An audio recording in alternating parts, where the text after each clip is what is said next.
Chapitre 45. Voici la conclusion d'un récit auquel refuseront d'ajouter foi les gens les plus habitués à ne s'étonner de rien. Mais je suis cuirassé d'avance contre l'incrédulité humaine. Nous fûmes reçus par les pêcheurs stromboliotes avec les égards dus à des naufragés. Ils nous donnèrent des vêtements et des vivres. Après 48 heures d'attente, le 31 août, un petit speronare nous conduisit à Messine, où quelques jours de repos nous remirent de toutes nos fatigues. Le vendredi 4 septembre, nous nous embarquions à bord du Volturne, l'un des paquebots postes des messageries impériales de France, et 3 jours plus tard, nous prenions terre à Marseille, n'ayant plus qu'une seule préoccupation dans l'esprit, celle de notre maudite boussole. Ce fait inexplicable ne laissait pas de me tracasser très sérieusement. Le 9 septembre au soir, nous arrivions à Hambourg. Quelle fut la stupéfaction de Marthe, quelle fut la joie de Graüben, je renonce à le décrire. Maintenant que tu es un héros, me dit ma chère fiancée, tu n'auras plus besoin de me quitter, Axel. Je la regardai, elle pleurait en souriant. Je laissais à penser que si le retour du professeur Lidenbrock fit sensation à Hambourg, grâce aux indiscrétions de Marthe, la nouvelle de son départ pour le centre de la Terre s'était répandue dans le monde entier. On ne voulut pas y croire, et en le revoyant, on n'y crut pas davantage. Cependant, la présence de Hans et diverses informations venues d'Islande modifièrent peu à peu l'opinion publique. Alors, mon oncle devint un grand homme. Et moi, le neveu d'un grand homme, ce qui est déjà quelque chose. Hambourg donna une fête en notre honneur. Une séance publique eut lieu au Johanneum, où le professeur fit le récit de son expédition et n'omit que les faits relatifs à la boussole. Le jour même, il déposa aux archives de la ville le document de Saknussemm, et il exprima son vif regret de ce que les circonstances, plus fortes que sa volonté, ne lui eussent pas permis de suivre jusqu'au centre de la Terre les traces du voyageur islandais. Il fut modeste dans sa gloire et sa réputation s'en accrut. Tant d'honneur devait nécessairement lui susciter des envieux. Il en eut, et comme ses théories, appuyées sur des faits certains, contredisaient les systèmes de la science sur la question du feu central. Il soutint par la plume et par la parole de remarquables discussions avec les savants de tous les pays. Pour mon compte, je ne puis admettre sa théorie du refroidissement en dépit de ce que j'ai vu. Je crois et je croirai toujours à la chaleur centrale. Mais j'avoue que certaines circonstances encore mal définies peuvent modifier cette loi sous l'action de phénomènes naturels. Au moment où ces questions étaient palpitantes, mon oncle éprouva un vrai chagrin. Hans, malgré ses insistances, avait quitté Hambourg. L'homme auquel nous devions tout ne voulut pas nous laisser lui payer notre dette. Il fut pris de la nostalgie de l'Islande.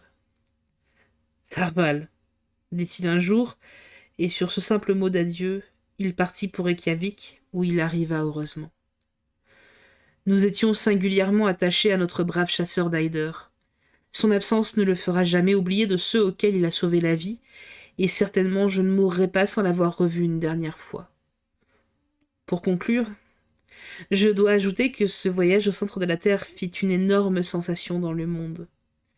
Il fut imprimé et traduit dans toutes les langues.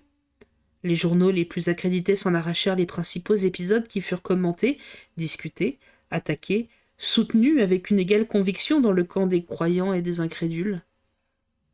Chose rare, mon oncle jouissait de son vivant, de toute la gloire qu'il avait acquise, et il n'y eut pas jusqu'à M. Barnum qui ne lui proposa de l'exhiber à un très haut prix dans les États de l'Union. Mais un ennui, disons même un tourment, se glissait au milieu de cette gloire. Un fait demeurait inexplicable, celui de la boussole. Or, pour un savant, pareil phénomène inexpliqué devient un supplice de l'intelligence. Eh bien, le ciel réservait à mon oncle d'être complètement heureux. Un jour, en rangeant une collection de minéraux dans son cabinet, j'aperçus cette fameuse boussole et je me mis à l'observer. Depuis 6 mois, elle était là, dans son coin, sans se douter des tracas qu'elle causait. Tout à coup, quelle fut ma stupéfaction, je poussai un cri. Le professeur accourut. « Qu'est-ce donc » demanda-t-il. « Cette boussole !»« Eh bien, mais son aiguille indique le sud, et non le nord. »« Que dis-tu ? Voyez, ses pôles sont changés. » « Changés ?» Mon oncle regarda, compara, et fit trembler la maison par un bond superbe. Quelle lumière éclairait à la fois son esprit et le mien. « Ainsi donc !» s'écria-t-il dès qu'il retrouva la parole. « Après notre arrivée au camp Saknussemm, l'aiguille de cette damnée boussole marquait le sud au lieu du nord. » Évidemment. Notre erreur s'explique alors. Mais quel phénomène a pu produire ce renversement des pôles ? Rien de plus simple. Explique-toi, mon garçon. Pendant l'orage, sur la mer Lidenbrock, cette boule de feu qui aimantait le fer du radeau avait tout simplement désorienté notre boussole. « Oh !» s'écria le professeur en éclatant de rire. « C'était donc un tour de l'électricité ?» À partir de ce jour, mon oncle fut le plus heureux des savants et moi le plus heureux des hommes, car ma jolie Virlandaise, abdiquant sa position de pupille, prit rang dans la maison de Koningstrasse en la double qualité de nièce et d'épouse. Inutile d'ajouter que son oncle fut l'illustre professeur Otto Lidenbrock, membre correspondant de toutes les sociétés scientifiques, géographiques et minéralogiques des 5 parties du monde.